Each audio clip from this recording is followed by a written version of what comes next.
Okay, you're welcome. Bye.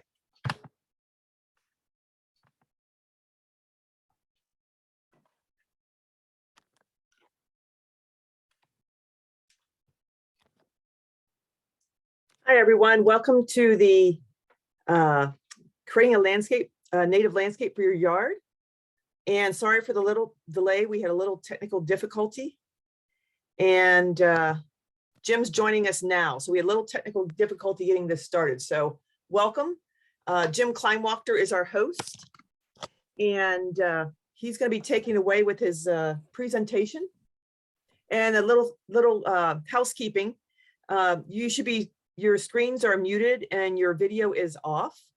And when you join, do not click on any links that may come in there in the chat. You may want to put in where you're from. We'd love to hear from you. And this is, so we appreciate you joining us today. And I see Jim is on here. I don't know if I have to let him in. Let's see. We have 22 people in the chat room right now. Yes, I hear you, Jim. I'm here. Okay. And you have to give me permission. It says the host has stopped. Oh, let me. I will share screen or something at some point. Make a co-host. Yes, you should be able to do it now. There you go. Sorry, I was having my computer, the Zoom would not pull up. We were having issues. Glad you could all join us.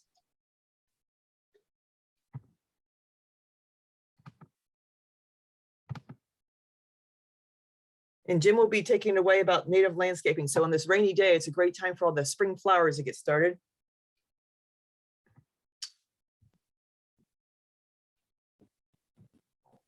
Yeah, does it let me, will it let me screen share now? Yes, you should be able to.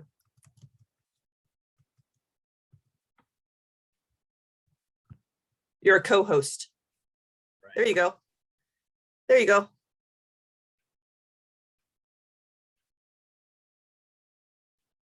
Okay. Oh, good. There you go. Invite nature into your yard. There, take it away. All right. Thank you, Jan, and sorry for the technical difficulties. A lot of people don't know who the Conservation Foundation is, and we are your land trust that covers DuPage. We also cover Kane, Kendall, Will, sometimes Grundy, LaSalle, DeKalb counties. Our main office is in Naperville on the McDonald farm. And the farm dates back to the 1870s. And yet we've updated it with all this green infrastructure, what they call it. We've added solar panels, wind turbine, a green roof, 2 different types of rain harvesting, rain barrels, composting. All of these things happen right here on the farm. And we've talked to the village about one of the ideas we've thrown out there was to have a welcome to Downers Grove welcome day.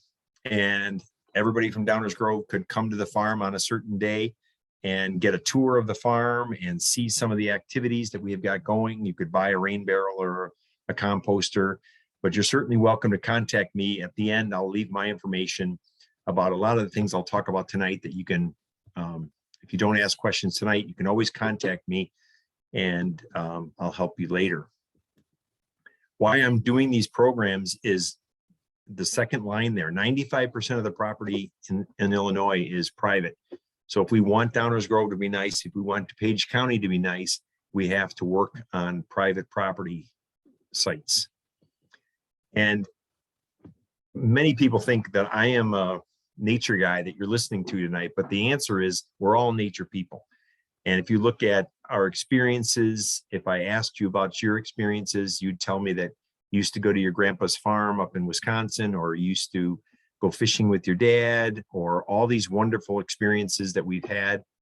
And in this book by Stephen Kellert, he explains that we're not going to be healthy and happy if we're apart from the world the environment that we evolved from. So I guided my son to his first big muskie, or we're hiking the Appalachian Trail here. We need to be outside and outside more, and having a connection to nature is going to make us happier. My daughter here is dancing in the Mediterranean at 2 in the morning. My son and his best friend. If you look at yourself, you know, where you go on vacation, other than maybe Las Vegas or New York. Everywhere else has a beautiful component. I just went to Mexico and swam with whale sharks, and people go to Florida in the winter to get near the ocean. We go to Maine in the summer to see the beautiful trees, or we go to Wisconsin Lake House or Michigan. Whether we know it or not, we're connected to nature. And so that's what I try to do with the Conservation at Home program, is bring a little of that nature home. We don't get to the forest preserve every day. We don't get to hike in the park every day. So why don't we have a little nature preserve in our own yards? We can enjoy it more often. And with Carol and this Bluebird story, they live in Wayne, and they had trees that they couldn't identify. So I went out there and I said, this is invasive buckthorn, and that one is invasive honeysuckle. And they said, well, 80% of our trees are bad, you're saying. And I said, well, yeah, they should be down. Well, about a year later, they called and they said, we're done. And I said, what do you mean you're done? And she said, yeah, we cut all the trees down. My husband got a light on a helmet light and a special saw, and he started cutting. And I said, that is just wonderful. So they got their sign for their yard. And I said, Carol, now you need a Bluebird house. And she said, Jim, we've lived here for 17 years. We've never had a Bluebird. And I said, well, you never had an open savanna like this. And no more than the words came out of my mouth, in comes the Bluebird. And she said, well, did you have that in your car? So it does work. When we change the landscapes to support the wildlife, then we can get those wildlife to come. Many of the things that I talk about are simple things. With the rain coming down now, a lot of people have issues with water in their yard. Attracting wildlife, less chemical use, less grass. I'll talk about that later. Healthy soils and more oaks and diverse trees. And we've been overplanting the wrong things for years. So simple things we're going to talk about, and understanding that we're animals and we are connected to nature. We're water, and we were born from water, and we're 75% water as we move around now. So it's not odd that we have this attraction to be near a lake. I've got some realtor friends, and anything lakeshore, lake view, extra money. People want to be near that water, and it isn't odd. We have to understand that that's natural. And this book by Bromfield, it's the war on our natural assets, and you see it all around us. We're paving over things. We're spraying chemicals on everything. We're killing off the wildlife. Its destruction is going on all over the world. My son flipped on the TV, and there was one of those gold rush shows, and this big piece of moving equipment was just digging into this creek up in pristine area of Alaska, and it just made me sick. But where it all starts is that plants are the basis of life on this planet. There is no life without plants. So the plants are the only thing that can take the sun and make food from it. So everything else goes from plants. The water we have, the air we breathe, everything was derived from plants. And the reason that there isn't rich life on Mars is it's not very hospitable to plants. This planet was a plant, was able to start plants, and the plants then created a good atmosphere for more things to continue to grow. So if we understand that plants are not decorative things, we shouldn't think of them as decorative. They are essential for life. So that is a building block. The next step is it makes a difference what type of plants we put. So right now, the monarchs are on their way here. The birds that fly south for the winter, including this hummingbird, they're on their way back, and they're coming for one reason. They're coming for bugs. And they come to your yard, they scan your yard, they look at it, say, nah, nothing here for me, and they go on. So we make a decision what we want in our yard. And that decision has ramifications about what other creatures can live off of what we've chosen. And in the evolutionary world, we understand that a turtle has a shell that protects it, and that a cheetah can run fast to catch the gazelle, or a giraffe has a long neck to eat the acacia leaves, but we don't see evolution in plants and we don't appreciate it the same way. These plants, the native plants from Illinois, are going down deeper than an oak tree, and they're enriching the soil as they cast off 25% of their root mass into the soil every year. The rich topsoil was created here. When you think about all this rich black dirt, that was not brought here by a glacier. That was created by these plant life in the prairie over tens of thousands of years. And we've scraped it off. We've done all kinds of horrible things with it in our yards. Many of the subdivision yards you have are compacted clay with rock, where the topsoil has been stripped away. And now we're trying to deal with it. And some of these plants will help us with that. And when I'm trying to sell the idea, look at the beautiful plants we can choose from. And there's a whole host of other ones, but these are just some of the more attractive ones that we can use in our yards very easily. My bluebells are coming up now, and they're going to give me a nice carpet of blue in the shade. So that's what I'm talking about, is we can have pretty and function in our yard and attract birds and butterflies and still not lose much in aesthetic value. This is Lyman Woods right in on 31st and Highland Avenue. And we now are working with 3,000 homes across the region, 8 different organizations working our program. But the Conservation Foundation is the one that's covering DuPage County and Downers Grove specifically. This is a home in Glen Ellen that they don't even have any front yard. It's all native plantings. That orange is milkweed. I'll tell you about it later. But we can do this, and you don't have to go all the way out like this, but I show you some people are going all the way and they love it.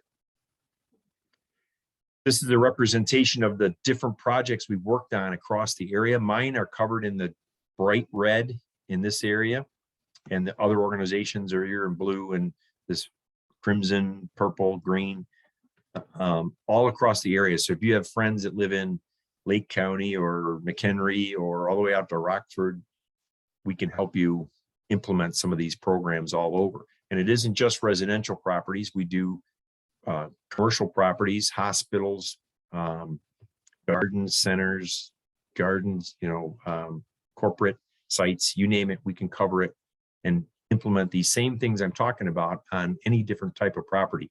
We now have over 165 different corporate sites that we have worked on. The idea is it's going to bring you something better. This Monarda bee balm here, right by this pear tree, is going to attract pollinators, and they're going to pollinate the pear tree when it needs to be pollinated, and we'll have more pears. So your tomatoes can be better. Your peppers and zucchini will be better if we incorporate flowers near our vegetable gardens. So there's a bunch of things it's doing for us. It's increasing the beauty, and it's increasing the pollinators that are staying longer periods of time in our garden.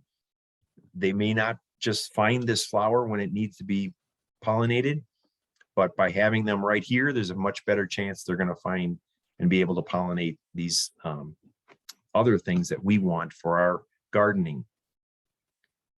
A lot of us are not playing soccer in the park anymore, but a lot of park districts are converting a lot of their areas into high quality natural areas. I saw a mink swim across the creek here when I was standing on the bridge. And we can enjoy this with our grandchildren, our children, walking the dog, and the park districts are not going to be trying to mow all these areas that should be natural areas. This was one in Naperville Park District where this was just a mud hole, and it was like a water kept sitting in here. Now it's no longer a ditch, it's a bioswale. And we have a place for the bunny to hide in here when the tractors are coming by mowing.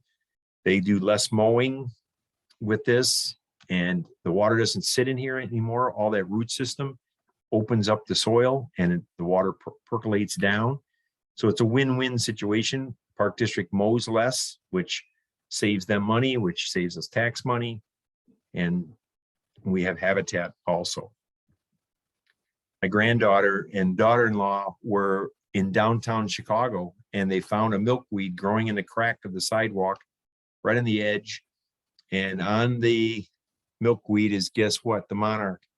And my engineer daughter-in-law was saying, why would a Monarch fly into downtown Chicago? And why would it think that's a good place to go?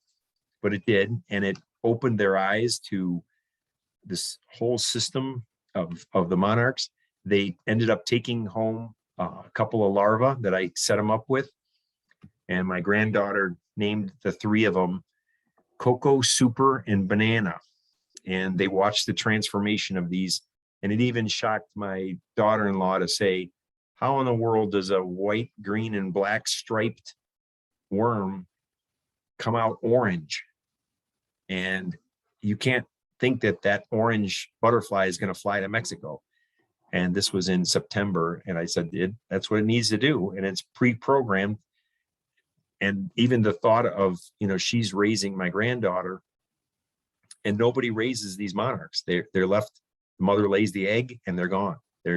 Everything is pre-programmed into them that they ever need to do. And it is an amazing story, and it shocks people. And it's just mind-blowing to think all of this can happen right around us. So the simplest thing, like you see a bug there, it's not that simple. It's a whole complicated program. And even the fact that they're sitting on the milkweed is poisonous. And they've adapted over the years, they've evolved where the caterpillar will eat the poison and become poisonous. They pupate into the butterfly and become poisonous in the butterfly form. So birds learn, don't eat the orange one. They taste bad and they make me sick. Won't necessarily kill a bird, but after they tasted one, they will never want to do it again. So there's all this natural things going on and things we can learn. And it's amazing. And to bring that into our backyard is an amazing thing. They've since, my daughter-in-law and son have bought a home now, and absolutely we had to plant milkweed. So my background, I used to own a hardware store, and I convinced the Conservation Foundation that problem solving is really what we need. And I can help you with water, helping your soil, attracting wildlife, growing things. People tell me that they have a brown thumb and they can't grow anything. Well, try growing the things that were meant for your yard. The prairie that was there for 10,000 years, it grows much better with less work than trying to put in Japanese barberry or Japanese this or Asian that. So a lot of things we can do that will be simple and make it easier for us. I went to one lady's yard and she said, come in the back and see where the lake is. And when I got back there, I took this picture because obviously the lake is gone. But the conditions from April, May to this was shot in, I think, July, very different conditions that can exist. And these plants have to be adaptable. This is showing you that there is compacted clay, very little rich soil here. And this dirt here is screaming for organic material. So a composter, keeping all the leaves that you have in your yard, all the kitchen scraps, all of the organic material that you have that we've been throwing away, we need to put it back in the soil. So a composter is a very easy way. We're selling these at a low price to encourage people to do it. And we help people learn. I have videos all about composting and about rain barrels. So you can contact me for any of these easy to take steps. Birds are an easy thing for me to sell. The top right and bottom left are both invasive species. They don't belong in Illinois and they're overloaded here. They've adapted very well to suburban landscape and we don't want them here, certainly not in the count. 50% of the birds were in these four. This one I'll talk about later. Grackles and geese are both native. However, they're out of control because of what we've done with suburbia. And they've adapted to suburbia so well that they're dominating now and causing problems. These aren't the birds you want. You want the good birds. And understanding that this grouping of birds will come to a bird feeder, but they cannot find sustainable food year round from a bird feeder. It just doesn't work. This hummingbird, if you put out the hummingbird feeder, you know you put sugar water in the cup, and they can't sustain themselves from sugar water. That's similar to me drinking a Pepsi. It's a little boost of sugar, but it cannot sustain me. These birds live off of bugs. During the winter time, they scrounge for dead bugs. Woodpeckers find them in the wood, and they can switch to seeds. This grouping just flies south. They only eat bugs, and they go south where they can eat bugs in the wintertime, and they come back. They're coming back now.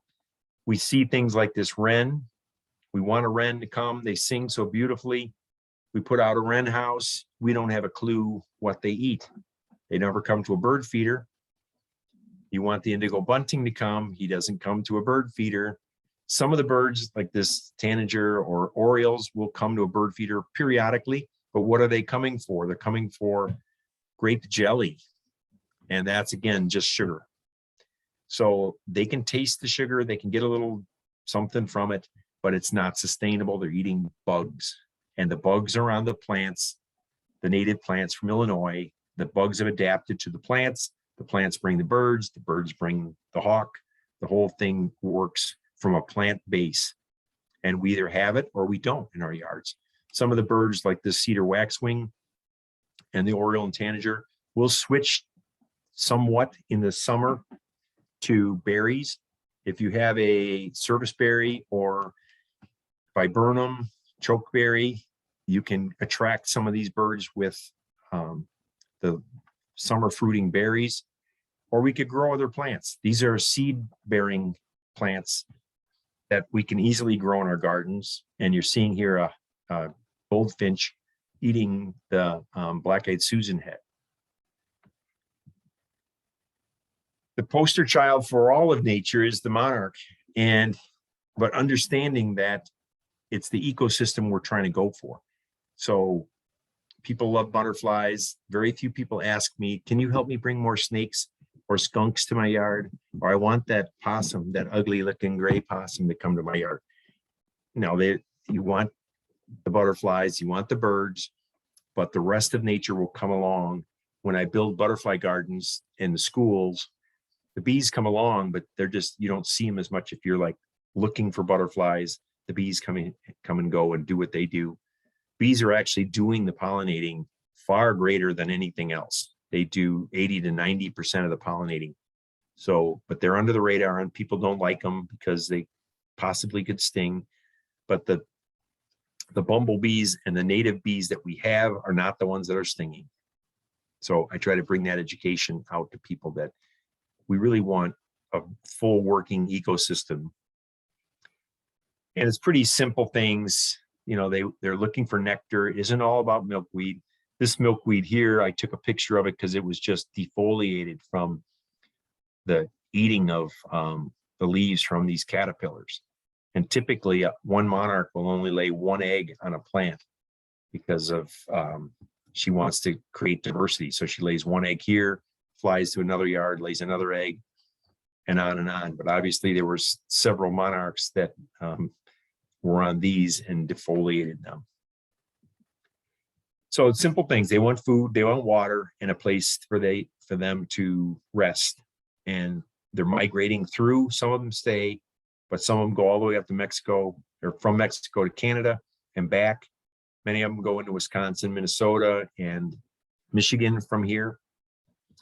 And when we look around our yards, this is one from Naperville, and much of it is just poor.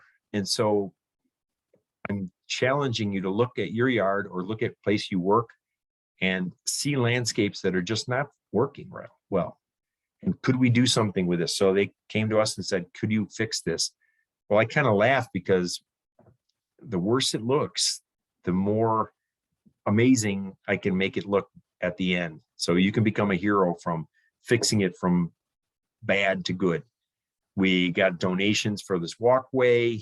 We put clumps of plants. Some of the trick to make them pretty are use clumps and make it look uniform.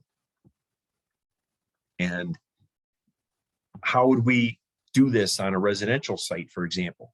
And this one, the people complain the water from the downspout here would go onto the sidewalk, and they have no birds, they have no butterflies. They have to, the water becomes a problem with wet shoes in the summer. In the wintertime, it's ice that has formed on the sidewalk, and they have to put salt. The salt kills the grass, the whole problem, and it's not working. Now notice the big arborvitae here. That was one of the first things that we removed. But look at that beautiful brickwork and stone. And the issue with the downspout was the grass was higher than the sidewalk. So it's not rocket science. We need to lower where we want the water to go. We wanted the water, in this case, to go this way. So we lowered it down over here and gave the water a place to go, no more on the sidewalk. We created a defined edge with the grass here, and it looks neat and orderly. We planted plants in clumps, and they have birds and butterflies coming back, water issues gone, and less mowing. So if you wonder about plants, all you do is Google. And I put the answers to the typical plants. This is the top listing of typical plants in our yards and where they came from. You could add roses. There's a lot of things. And I'm not saying that these are bad. I'm saying that they are inert. They're not connected to the environment. So they're just decorative. And if you want lilac, it's got a beautiful smell. And you can say, I want it anyway. I know it's decorative, but I want it anyway. That's fine. But understanding that if we cover all of our yard with non-functional plants, then we're not going to have the birds or the butterflies. Water is not going to absorb and go down into the ground like it should. And we may have non-functioning landscapes. In the house, we wouldn't think of having a house without function. We need the microwave, we need the stove, the refrigerator, the couch, the bed. Then we decorate around the functional parts. We could put a picture up on the wall, or something on the mantle of the fireplace. Those are all decorative little things that we put around the house, but the base is always the functional things, and we don't think about the yard that way. We've covered large areas with grass. Geese love grass. They are afraid of predators like dogs, coyotes, and fox, and they need space to fly. So they have to have a long distance of view so that they can get flying if there is a predator coming. They're fat and lazy. They just want to walk in the water and walk out. I don't want to put a blanket down here and have a picnic with my granddaughter. I know this has got chemicals on it because there isn't any dandelions, and it's full of goose poop. This isn't a good place to fish. So why do we do that? Why can't we have a better shoreline that is not going to be eroding and doesn't attract the geese? So in this picture, we might have a heron or an egret in the water, and they're eating frogs and crayfish. And so it would be better for fishing. And we have diverse landscape with many different things that are attracting praying mantis and toads and frogs. And there's habitat for all kinds of things. The shoreline is not eroding because of those deep root systems. The water is actually cleaner because these plantings actually pull pollutants out of the water. So I have to try to convince these homeowners that this is better than the grass mowed pond. We've been doing the wrong things with our lawn. I used to sell fertilizer. This number on the bag, look at it when you go to buy one, $50 bag of fertilizer, and it's overloaded in nitrogen, phosphorus, potash. That the overloading of nitrogen makes the blades grow quicker. And that's really not what you want. You don't want fast blade growth. You're going to have to mow it twice a week during May. And what you want is healthy. We know grass doesn't have a root system. You can buy it, in a roll.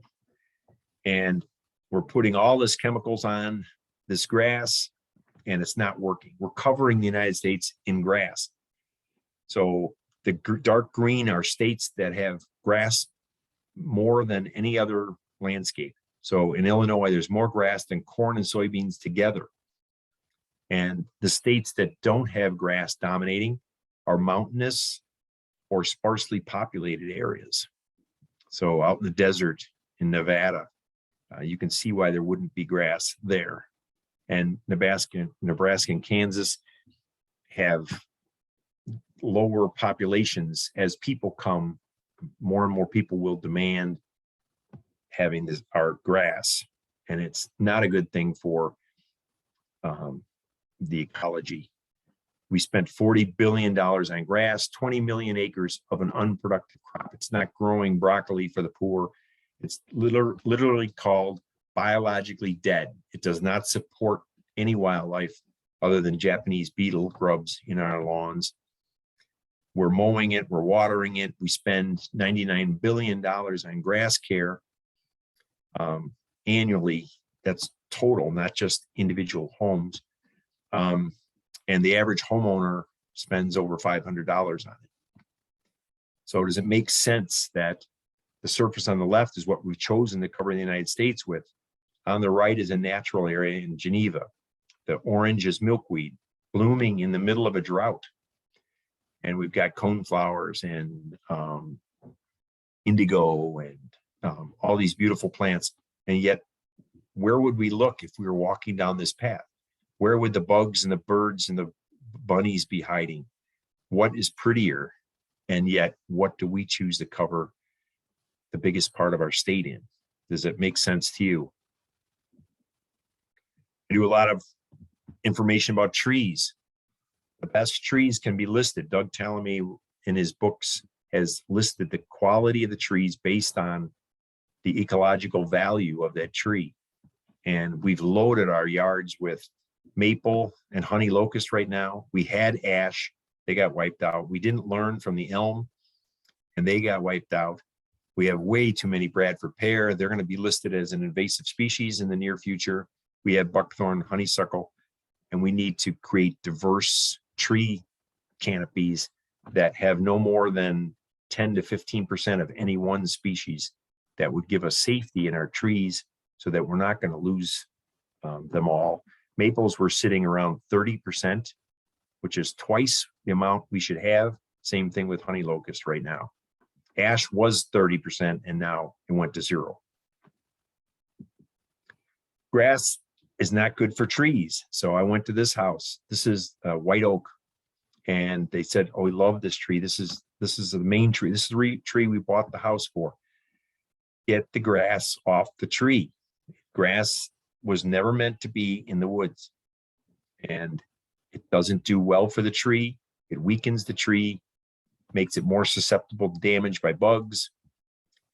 The roots oftentimes come up trying to get air. They don't get passage of air or water very well over grass.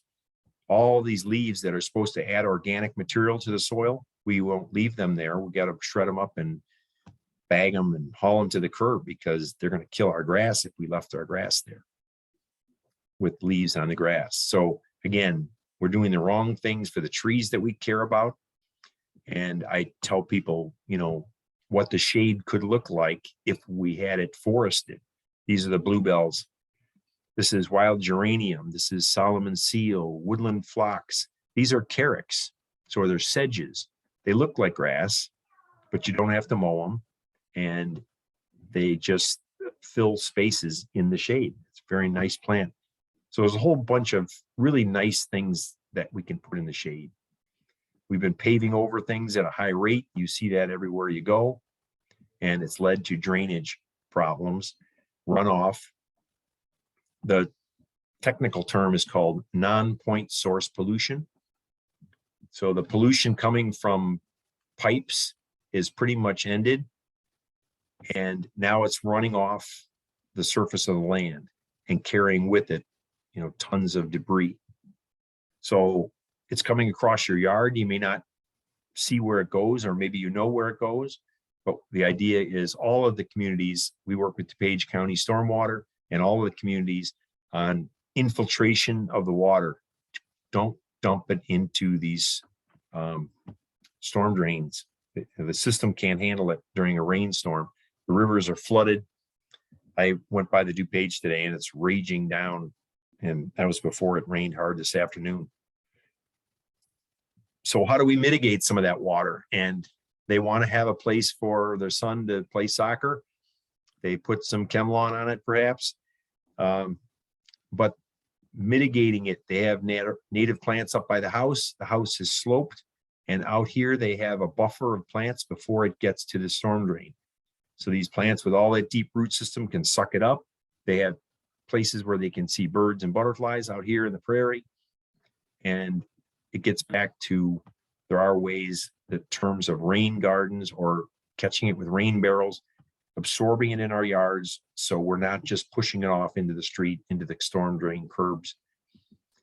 This depiction is, the road is higher here and it's draining towards this drain. We planted things upside of the drain so that it has to filter through all of this plant material before it can get into here. Many of you might say, well, I don't live near the river, so I'm not a problem. Well, we're all connected. So this property is nowhere near the river either, but the other side of the pipe that you don't see is the problem. And all of our water, if you put a rubber duck in the river, East Branch or West Branch of DuPage, they all come together and end up in the Illinois, which ends up in the Mississippi, and they go to New Orleans. So the stuff that runs off your yard can go all the way to Louisiana. So we're trying to stop that as much as we can. And in this picture, my boss and I are out there creating a rain garden. We lowered an area. We're running water from the 2 downspouts. There's another downspout over here you can't see. Notice the air conditioner here. I'll show you that later. These rocks behind me are over the top of this rubber mat, and they're going to slow that water down so it comes in here as a trickle and we absorb it. So this purple blue here is spiderwort. The white is penstemon. There's interesting here, this is a rattlesnake master. We didn't plant it and it just popped up from the soil. And it's a yucca. It's in one of the native yuccas. So it picked a dry spot up on the top, and along the top here we also have prairie dropseed. That's an interesting plant. It's a small clump grass, very, very nice and showy, and it can even break apart gasoline. They're using it in gas stations to mitigate some of the water that comes off the pumps that's carrying gas and oil debris. And this plant can metabolize, tear apart the carbon atoms and utilize that carbon, and it removes the pollution. So these plants are doing cool things. And that's what we're trying to bring to people is, how would I get started? And when I started this program, I think we're getting close to 18 years ago, people just kept saying, well, yeah, it all sounds good, but I wouldn't know where to begin. How would I do it? Where would I go? How would I plant? And the idea is that you have help. We're a conservation organization, and I will come to your house if necessary. So we have brochures and materials we can give you. And if you need personal assistance, we can come out to your house and look at it. The whole thing, we're working with Downers Grove is one of our conservation and community program municipalities, because they care more. We're so happy to work with Downers Grove. It's one of our best municipalities where they care about the environment. And we want to support that. We want to come out and visit the yards and help them implement these programs. And we can do that for no charge. So you could be, I will invite you to join the program if you want. It's only $50, but you don't have to. I will help you for free. And I will take questions that have in the chat box now. Here's my email, my office number. Email is usually easier to get a hold of me. I'm not in the office all the time, especially in this, when the weather gets good in the spring, I am very busy, but I'd be happy to take your questions now or shoot me an email if you have other additional questions you didn't want to bring up tonight. Thank you, Jim, and thank you for the presentation about creating landscapes for birds and butterflies and inviting nature into your yard. Jim was talking about not making sure that there's not grass up to your tree. Another point also is a lot of you may have seen that volcano mulch that goes around, you've seen around trees. That will actually kill your trees in the long run. It's very important to make sure that you don't have that volcano mulch up around the tree base, because it will kill it. It causes moisture to build up, and then it gets insects and invade. It starts to deteriorate the bark around the tree, and it will eventually kill it. So we do have a question. It says, how do we get rid of non-native bees or replace them with native bees? Okay, well, the worst non-native ones we have are the yellow jackets, and they live in the ground, and they're the ones that are buzzing around your can of pop in the summertime. Those are non-native, and you can destroy those, no problem. A lot of the other ones we have, like the paper wasps, those are not native, and you get rid of those out of your yard. And the way to attract the other ones is habitat. So you can't bring them other than let's put food for them and they will come. So the same thing with the birds. We're going to create better habitat. The habitat's going to create a place for the good bugs to come. The birds are going to come to get the bugs. The whole thing works. So it goes back to, if you've got grass and Japanese this and that and plants that don't support the bugs, we're not going to have the bugs and the bees and all of those things. So it's all about creating habitat. And someone asked what mulch I mentioned. What I mentioned was don't volcano the mulch. In other words, don't put it up around the base. Like if this is your tree trunk, make sure it doesn't go up on the trunk. It should be like a donut around the base of the tree. As far as a mulch, what I would recommend we use is a shredded hardwood bark. And if you've seen at the hardware store or some of the nurseries around, well, I don't know if nurseries sell, but I've seen them at hardware stores. I've seen that dyed bark that's red or gray or black. That all that is shredded pellets that they've dyed.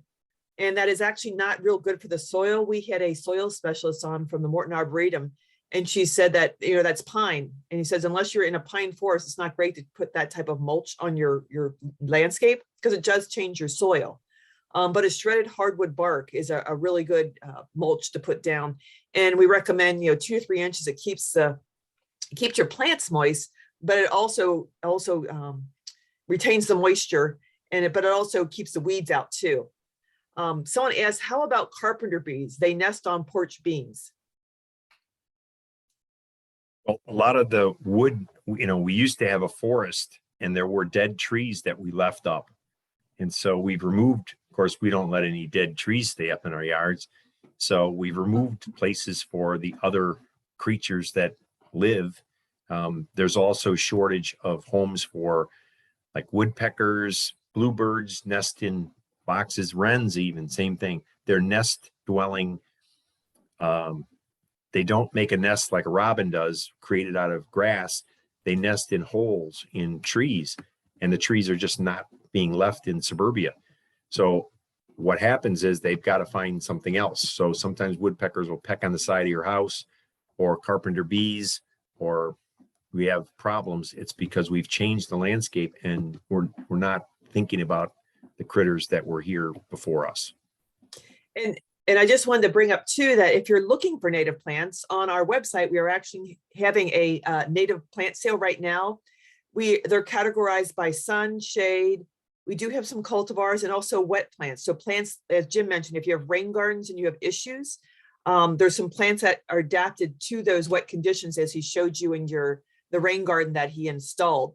So if you go on our website now, we do have a plant sale. And I also want to mention that we do, and thank you to Downers Grove Public Works for hosting us tonight. And we do have a plant sale coming up in partnership with them. The plant sale opens up. It's going to be what you do is you purchase them online in advance, and the sale will open up May 9th at 8 a.m. and it runs through May 26th at noon. And the pickup date will be June 9th, Thursday, June 9th from 2 to 6 p.m. And at the same time, we are also having a rain barrel sale. And in Downers Grove, if you purchase a rain barrel, you can get a rebate and discount some of the price there. And if you don't want to wait for that, the Downers Grove site right now, if you go on the Public Works site for Downers Grove, they have a link there to our website to order rain barrels. So someone You can always come to the farm. Our yes. farm is not far away. Yes. We're just off of 75th. If you took 75th to Washington, and we're south on Washington. So we're not far from Downers Grove. And again, I'd love to have you, as a group, come on out and we could make a Downers Grove day and you could see the rain barrels and the rain harvesting and the green roof. And we have brochures. That's one disadvantage of having the Zoom. It's nice that you can watch in your jammies in your living room, but I have nice brochures and plant material lists that I can't hand out to you this way, but we can certainly get them to you if you ask about it or come out and visit. And there were some comments in the chat that they would like a tour of the farm. So we can set that up and we'll talk to Julie about that, about having a Downers Grove day. And since you registered for this webinar, we can certainly let you know when that will be. Someone asked, what are the best bird houses, places to live? If you're putting bird boxes out, you want to track them. Forget the bat house. That does not work. Bluebird houses, if you have large property open, like a prairie kind of area, wren houses are easy. You can look up, Audubon has directions where you can make your own birdhouse. I tell people not to buy a generic birdhouse because you'll get a generic bird. We don't want more English sparrows. So we tell people if you put up a birdhouse and a chickadee goes in, wonderful. But if you see sparrows going in and making a nest, we clean it out. So you don't let the sparrows nest in the boxes that we want to put out. So I do encourage people to put boxes out. I had one that was taken over. I saw the box was all chewed up and I thought, oh, what the heck? And I was going to clean it out. A flying squirrel I have. And so you don't know what's going to take over, but let's put them out there and see what happens. And then again, you always buy a box that you can open up and you want to clean it out if there's sparrows or starlings or some other, birds that we don't want to create more habitat for. So the person that was asking about the problems with the bees on their porch, they were asking if it would be helpful to put a dead log near their porch. Yeah, having things like that, the area that they're using now, you can cover it. So there's a variety of things you can do to caulk or cover the areas that they're going into and take care of that part of it. But yeah, the same thing I tell people, like if they have, it worked on a couple of homes where they had a woodpecker that was hitting the siding, and we put up a house on a tree out in the yard, and they immediately went into the box and quit banging on the house. Doesn't always make sense. I mean, sometimes I've heard them banging on the gutters and things, and you think, what are they doing? But we don't have all the answers for nature, but we certainly have a lot of them to help take care of these problems. And someone asked, is there anywhere we can obtain monarch larvae? Okay, you don't want to obtain the larvae. You want to grow it, and they're on their way here. So I can help you get milkweed, and we put the plants in our yard, and you will have them come naturally. That the whole thing of people buying tadpoles and making frogs, and this is one thing you do not want to do with Amazon. Yeah, and to add to that, so in our yard we have a lot of milkweed, and it was interesting because I had two places I had milkweed. One was on the side yard near my neighbor, who actually they spray their yard, and on the other side of my house I had no larvae on the milkweed where my neighbors sprayed their lawn.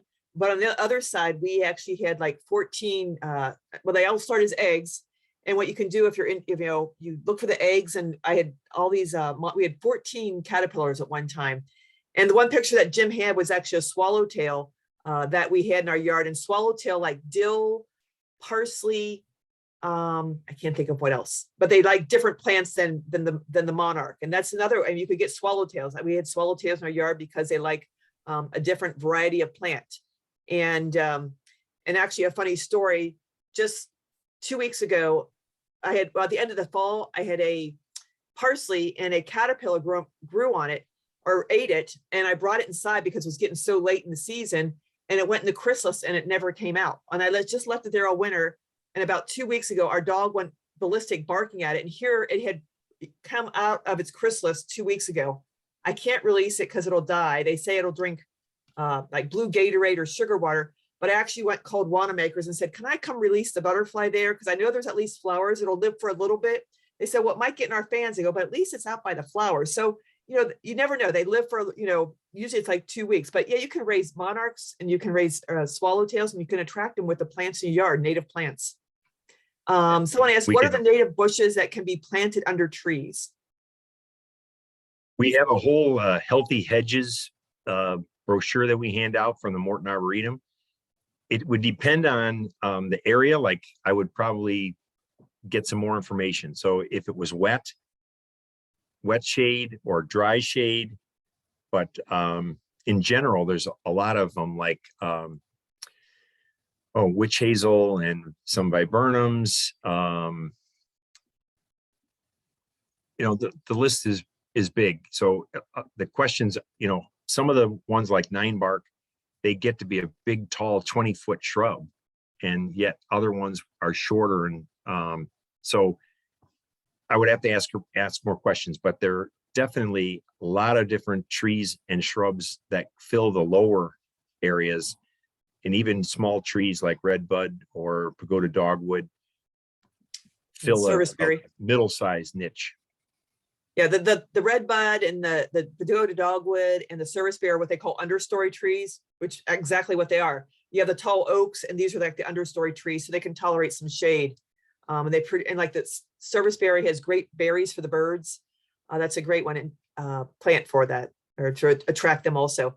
And also, I just want to native hydrangea. There's you know a lot of different things that that we can recommend for the yards. Yeah, smooth hydrangea and oak leaf hydrangea are two shrubs that actually tolerate quite a bit of shade. And they're great for filling in hedges and stuff.